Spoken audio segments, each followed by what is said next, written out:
I hadn't planned to go anywhere that weekend. My roommate was out of town, I had no major assignments due, and honestly, I was looking forward to laying around in boxers, ordering pizza, and watching trash TV until my eyes bled. But then Dylan texted me, "Come to the cabin. Just us and the lake. You need it." Dylan and I had been best friends since sophomore year of college. He was the loud, funny one who made friends without trying. I was the more reserved one who preferred reading under a tree than partying. But we clicked. Always had. Still, I hesitated.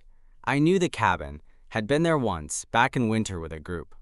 It was a cozy place his dad owned upstate. No cell reception, lots of trees, and a gorgeous view of the lake. But this time it was just Dylan and me, and his dad, probably. I almost said no. Almost. But something in me said screw it. I needed the break. "All right, I'm in," I replied. The drive was long, winding through miles of country roads, flanked by endless trees. Dylan played his usual chaotic playlist, everything from classic rock to K-pop, and we talked about nothing important. Classes, girls, the usual. "I think my dad's already up there," Dylan said as we turned off the main road. "He took the week off work," I nodded. I'd met his dad before, a tall, fit man in his early 40s. I remembered thinking he didn't look old enough to have a college-age son. He had that calm, understated confidence. The kind of man you could imagine saying a lot with just a glance. We pulled up to the cabin just as the sun was starting to dip behind the trees. The place looked postcard perfect. Wooden steps, a wide porch, and that peaceful, middle-of-nowhere silence. Dylan jumped out for stretching. "God, I'm so ready to do nothing." I grabbed my backpack, and that's when I saw him. Mr. Carson, Dylan's dad, stepped out onto the porch. He was wearing a fitted navy t-shirt and jeans, barefoot, holding a bottle of beer. His hair was a little messy, like he'd just woken up from a nap or come in from chopping wood or something. He looked better than I remembered. Broader, tanned.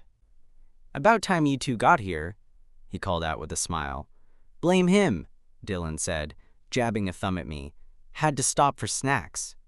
Twice, Mr. Carson's eyes flicked to me, and for a second, I swear he held my gaze a beat longer than necessary. Inside, the cabin smelled like cedar and something sweet, maybe vanilla or wood polish. It was warm, homie. We dumped our bags in the guest room, 2 twin beds, flannel sheets, a small window that looked out into the trees. "I'm gonna help Dad with dinner," Dylan said, leaving me to settle in. I stood there, alone for a moment. The air felt heavier than I remembered. Something was different. Or maybe I was just imagining things. Eventually, I wandered out to the porch. Mr. Carson was there alone now, leaning on the railing, sipping his beer. He looked over when I stepped outside. "Hey," I said, trying not to sound awkward. He nodded. "You settling in okay?" "Yeah. It's nice to be out of the city." He looked out over the treetops. "Yeah. Place grows on you. Bit too quiet sometimes, but not a bad kind of quiet."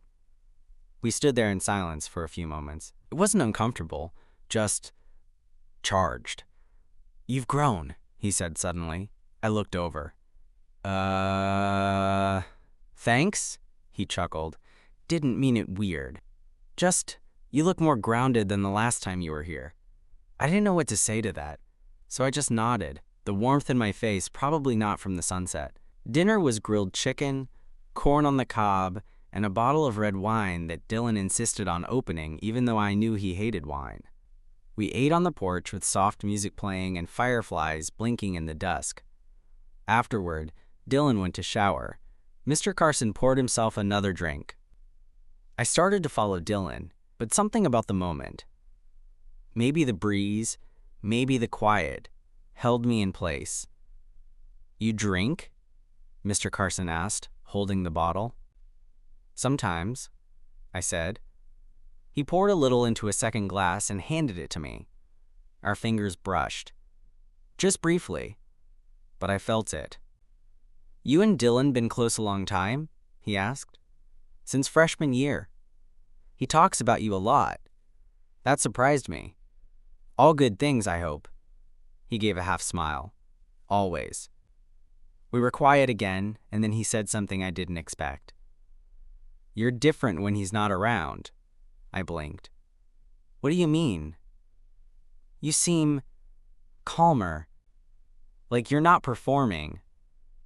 I tried to laugh, but it came out thin. Didn't realize I was. He didn't push it, just emptied his glass and stood. Don't stay out too long. Gets cold out here fast. Then he disappeared into the cabin, leaving me with a racing heart and a head full of questions. The next morning, I woke up to birdsong and the smell of coffee. Dylan was already in the kitchen, shirtless, pouring cereal into a bowl like it was a competitive sport. Dad's down by the dock, he said between mouthfuls. You want to swim before breakfast? We ended up paddling around the lake for a bit, splashing each other like we were 10 years old again. It was easy, fun, normal. But every now and then, I caught myself glancing toward the shore, toward the figure stretched out in a deck chair, book in hand, sunglasses on, legs stretched. Mr. Carson. He didn't look like someone's dad. He looked like someone who should be in a damn cologne ad. When he finally looked up from his book and caught me staring, I turned away fast and dunked myself underwater. That afternoon, Dylan got a call. His girlfriend needed help moving something last minute. I offered to go with him, but he waved me off. Just stay here. Seriously, I'll be back in a few hours. Go chill, do nothing. You're good at that, he joked. Then he was gone, and I was alone at the cabin with his dad. The silence returned the moment the car rolled out of the gravel drive. I sat out on the dock for a while, feet dangling into the water, unsure what to do with myself. Mr. Carson appeared not long after, a fresh drink in hand. Dylan ditch you? I nodded. His girlfriend needed a hand. He chuckled. Figures. She's got him wrapped pretty tight. I smirked but didn't comment. He stepped closer. Sitting beside me on the dock, the sun made the water sparkle, and the air was thick with humidity. His knee brushed mine as he settled, and I didn't move away. You know, he said after a moment, you could try the sauna. Might be good after a swim, loosen you up a bit. I looked over, surprised. The sauna? He nodded. Built it myself a few years back. Not many people actually use it. I hesitated, but he was already standing, brushing off his shorts. Come on, I'll show you how it works. The sauna was tucked behind the boathouse, a simple wooden structure surrounded by tall pines. Inside, it smelled like cedar and sweat and something earthy I couldn't name.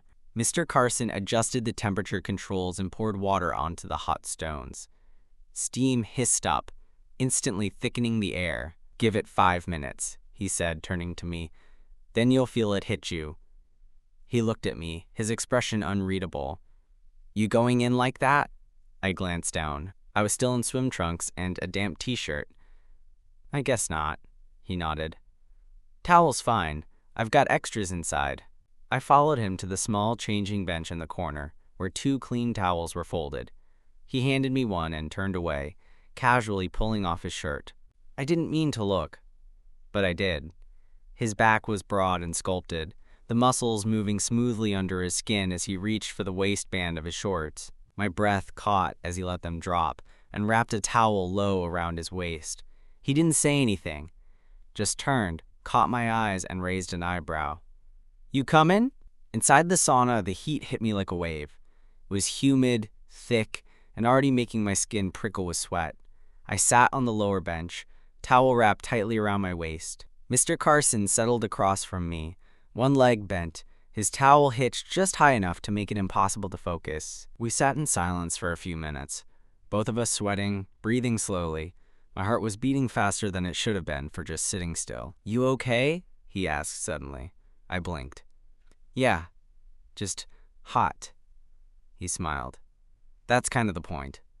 He leaned back against the wall, stretching, his arms folded behind his head. The movement pulled his towel tighter across his hips, revealing a line of muscle that dipped below the fabric. My mouth went dry. His eyes were on me now. Steady, sharp. You seem nervous. I forced a laugh. No. Just not used to this. This? He didn't sound like he meant the heat. I looked at him, and he didn't look away. The air felt even thicker now, but it wasn't from the steam. You've grown up a lot, he said, his voice low. Dylan's lucky to have you around. Thanks, I said, my voice quieter than I meant. There was something about the way he was watching me, something that felt like a question, or a challenge. I wasn't sure if you'd come up this weekend, he added. Didn't seem like your thing. I wasn't sure either. His smile curved slightly. But you're here. I nodded. Then he leaned forward, his forearms resting on his knees. You always been this quiet? The question caught me off guard. I guess, I said. Sometimes it's just easier. He studied me for a moment, then nodded. I get that. Another silence. But this one was electric. It buzzed between us like static, like something waiting to snap. You know, he said finally. You don't have to try so hard. What do you mean? His eyes locked onto mine. To act like you don't notice when someone's looking at you. I froze. But before I could finish, the door creaked open and a rush of cooler air spilled in. Mr. Carson stood up, slow and deliberate. Drink some water, he said. You don't want to pass out your first time.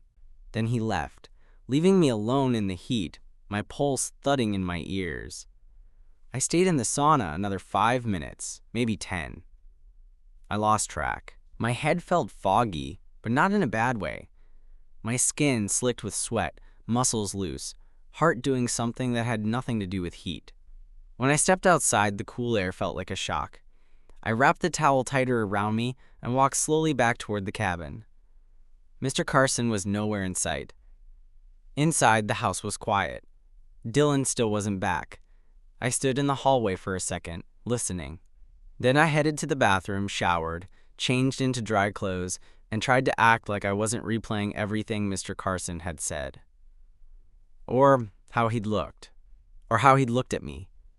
It was nearly dark by the time Dylan finally got back. He was in a good mood. His girlfriend had only mildly freaked out about something school-related, and he seemed relieved to be away from it again. We ate dinner on the porch, leftover grilled chicken, chips, and a couple beers. Mr. Carson joined us midway through, calm as ever, like nothing had happened earlier. But every time he spoke, I caught myself watching his mouth. Every time he laughed at something Dylan said, I flinched slightly, like it was mine and he'd taken it.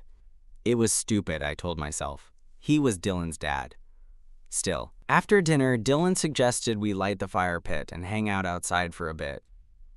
Mr. Carson grabbed a bundle of firewood, and we all moved out to the small circle in the yard where the pit sat, surrounded by old Adirondack chairs. We cracked open a few more beers. Dylan rambled about finals and a professor he hated. Mr. Carson mostly listened, occasionally offering a comment or teasing Dylan gently. I sat mostly quiet, sipping my drink, stealing glances. Eventually, Dylan's energy waned. I'm dead, he said, stretching. I'm gonna crash. You two good? Yeah, I said quickly. Mr. Carson nodded. I'll stay out a bit longer. Dylan stood, tossed his empty bottle into the recycling bin, and waved. Don't talk about me when I'm gone. When he disappeared into the cabin, the air changed immediately. Mr. Carson stood and tossed another log into the fire. The sparks flew, the flames roared higher. He didn't sit back down immediately, just stood there, staring into the flames. Then, without looking at me, he said, So what are you thinking? I blinked. What do you mean?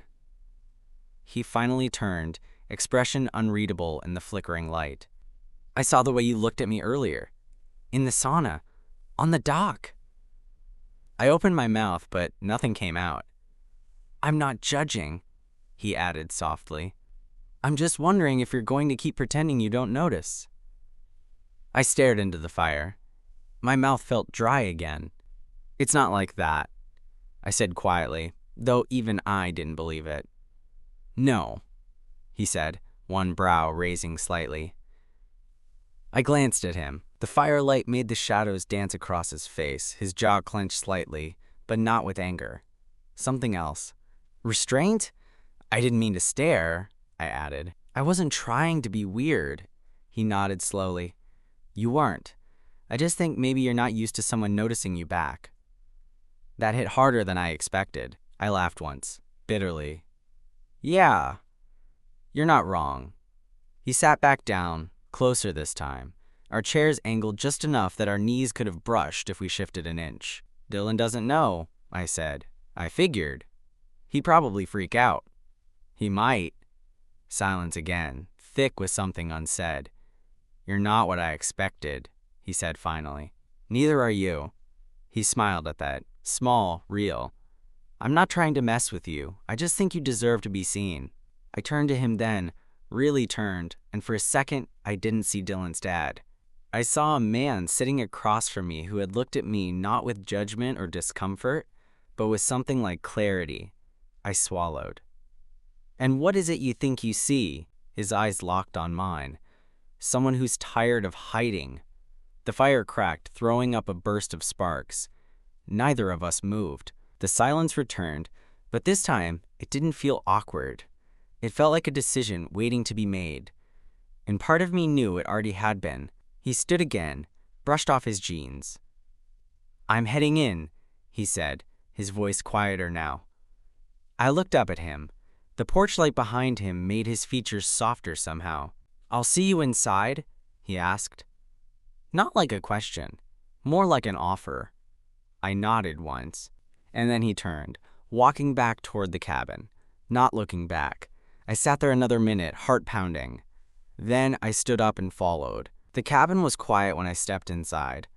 All the lights were low, just the faint hum of the fridge and the soft creak of the wooden floorboards beneath my feet. I paused in the entryway for a second, trying to breathe, trying to think. Dylan's bedroom door was closed. I could hear the distant hum of whatever podcast he always fell asleep to. My own room was just past the kitchen. But I didn't go there. Mr. Carson was in the hallway, leaning against the frame of the guest room, his room. Still in jeans and a plain t-shirt, barefoot now, arms crossed like he'd been waiting to see which way I'd go. I didn't say anything, just met his eyes and stopped 2 feet away. You sure? He asked, voice barely above a whisper. I nodded, and that was it. He stepped aside and I walked in. The room was simple, neat. A bed, a chair by the window, an old dresser. His phone was on the nightstand, screen dark. No sound but the wind and the trees outside. He closed the door quietly behind us. I stood there, feeling suddenly very aware of myself, of every breath, of how loud my heartbeat was. He moved first, reaching for the hem of his shirt, pulling it over his head in one motion, like it was nothing. He tossed it onto the chair and turned to me, waiting. I didn't move. You okay? He asked, a little softer now.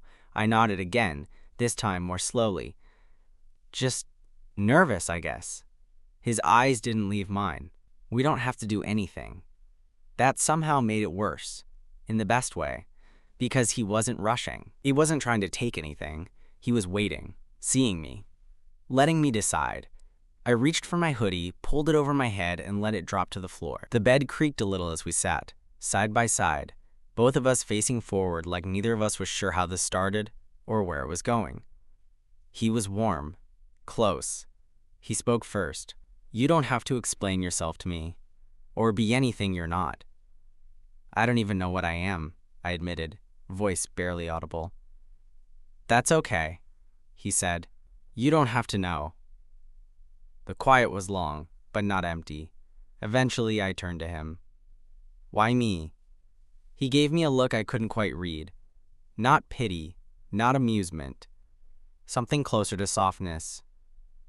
You ever walk into a room, he said slowly, and notice the one person trying hardest not to be noticed? I looked away. That's not a bad thing, he added. Some people scream for attention. You don't, but you feel everything. I see that. The words hit deeper than I expected. My throat tightened. He shifted, facing me now. And maybe I'm just selfish. he added, a slight smile tugging at the edge of his mouth. Because when you look at me, you see something I haven't felt in a long time. I swallowed hard. What's that? Want? I didn't remember leaning in. It just happened. Like gravity. Our mouths brushed, tentative. His hand came to the side of my neck, steadying me, guiding me. The kiss wasn't hungry or desperate. It was slow, careful, like we were both figuring something out in real time. When we finally pulled apart, his forehead rested against mine. You can stop this any time, he whispered. Just say the word. I didn't. Instead, I kissed him again. Deeper this time. I don't remember falling asleep. I just remember the warmth of him beside me, the weight of his arm draped over my waist, and the quiet peace of being seen, held. For once, I didn't feel like I was pretending. The light woke me before anything else did. It poured in through the half-open blinds, cutting across the bed in soft golden lines. For a few seconds, I didn't move.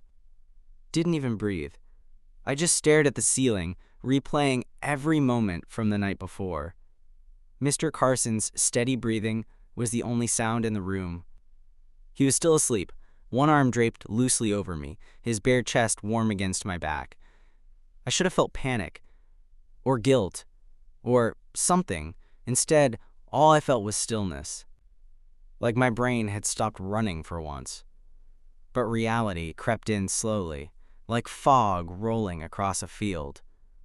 Dylan. The thought of him snapped me upright. Mr. Carson stirred, opening one eye lazily. You okay? I swallowed hard, rubbing my face. Yeah, just, It's morning. He glanced toward the window. So it is. He sat up, stretching, unbothered. There was a faint smirk tugging at the corner of his mouth, like he could already see the thoughts swirling in my head. You don't have to freak out, he said calmly. We're both adults. I know, he's your son, man. Yeah, he said, his tone softening. And you're his friend, which means this stays between us. His voice wasn't a threat, more like a quiet understanding. A truce. I nodded. Of course. He reached out, brushing a thumb lightly over my wrist before pulling his hand back. You don't have to regret it either. I didn't know how to answer that. He stood, grabbed a t-shirt from the dresser, and pulled it on. Just like that, he was composed again, calm, collected, looking like the same guy who grilled chicken and teased his son the night before. You should shower, he said lightly. He'll be up soon. And just like that, the spell broke. By the time I made it to the kitchen, Dylan was already at the counter, pouring coffee, humming off key to some song playing from his phone. Morning, man, he said. You sleep okay? I froze for half a second before forcing a grin. Yeah, out cold. Dad already out back, he said, gesturing with his mug. Probably messing with the grill again. Guy can't go a day without cooking something. I nodded, pretending to focus on the cereal I was pouring, but feeling his words like tiny weights in my stomach. Every sound felt amplified, the clink of the spoon, the hum of the fridge, my own pulse in my ears. When I glanced through the window, I saw him out there. Mr. Carson, shirtless again, a towel draped over his shoulder, flipping something on the grill. He looked normal, effortlessly normal, and for some reason, that made it worse. We spent most of that day like nothing had happened, swimming, eating, laughing. Dylan even pulled out his old Bluetooth speaker and blasted music while we threw a football around in the shallows.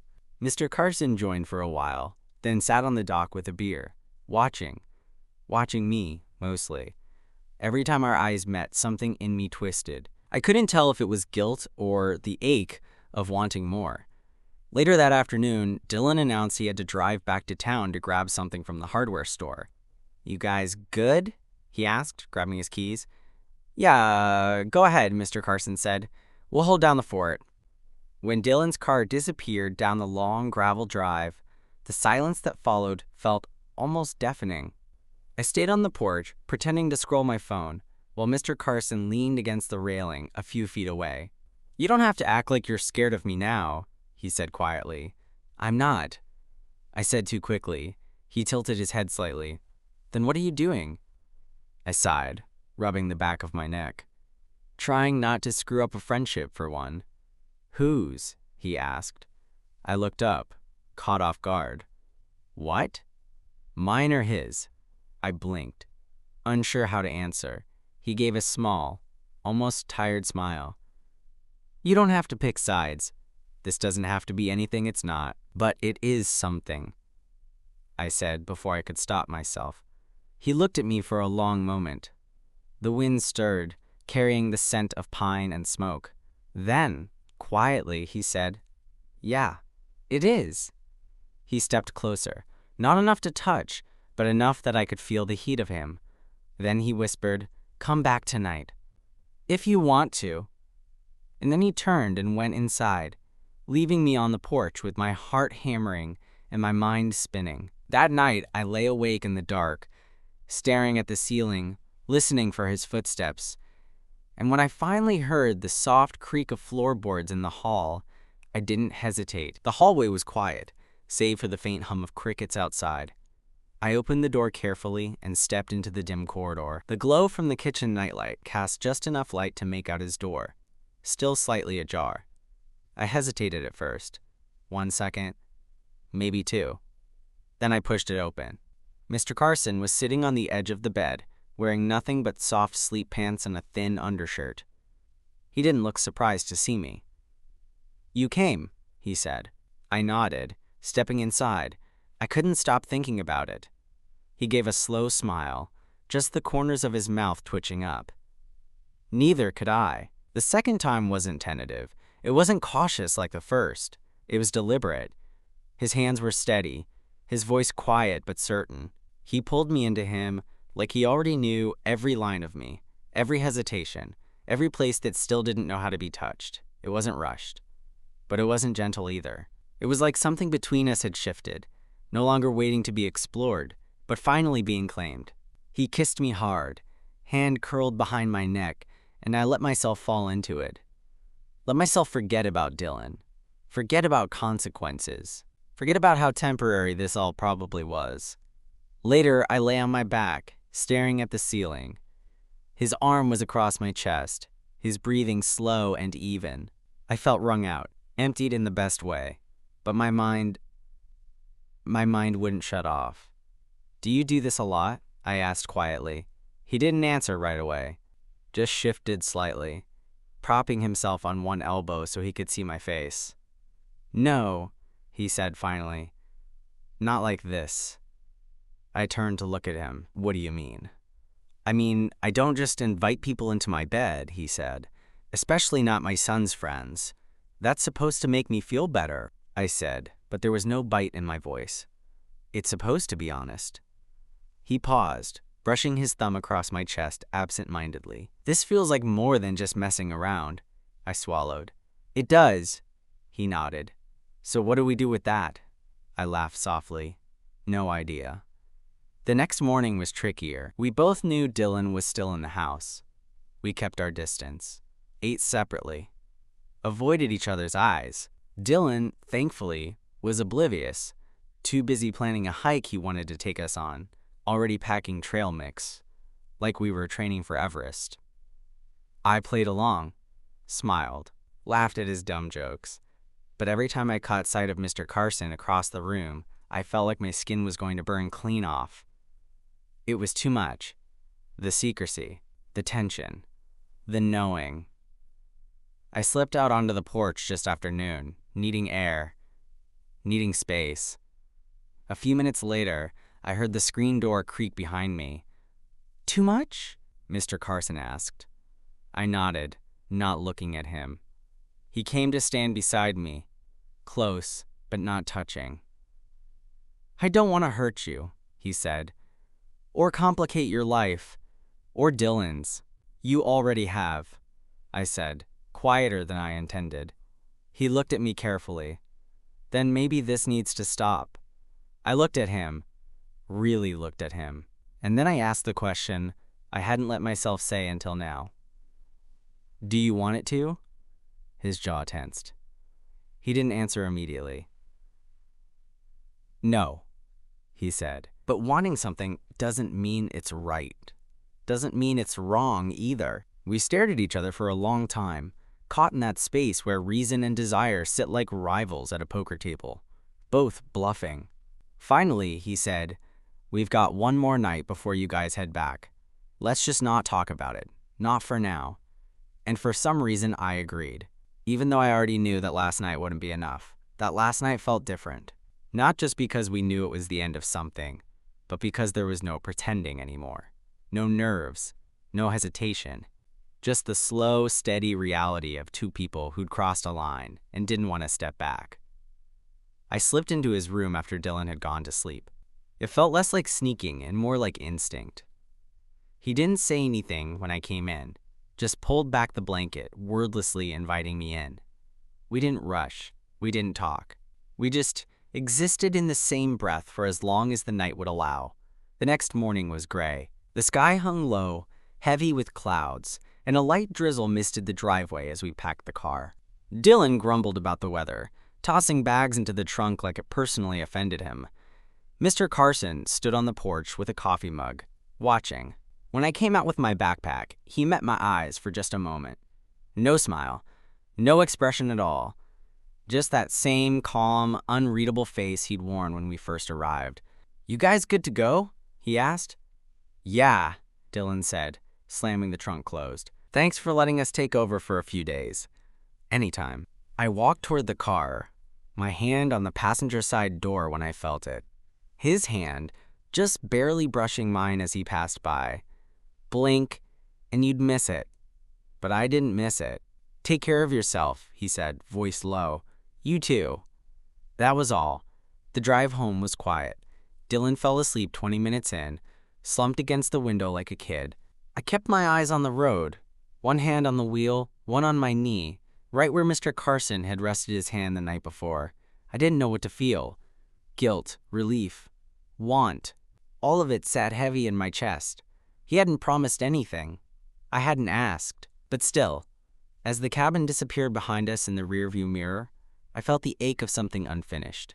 Like I'd left part of myself there. Like maybe, just maybe, he had too.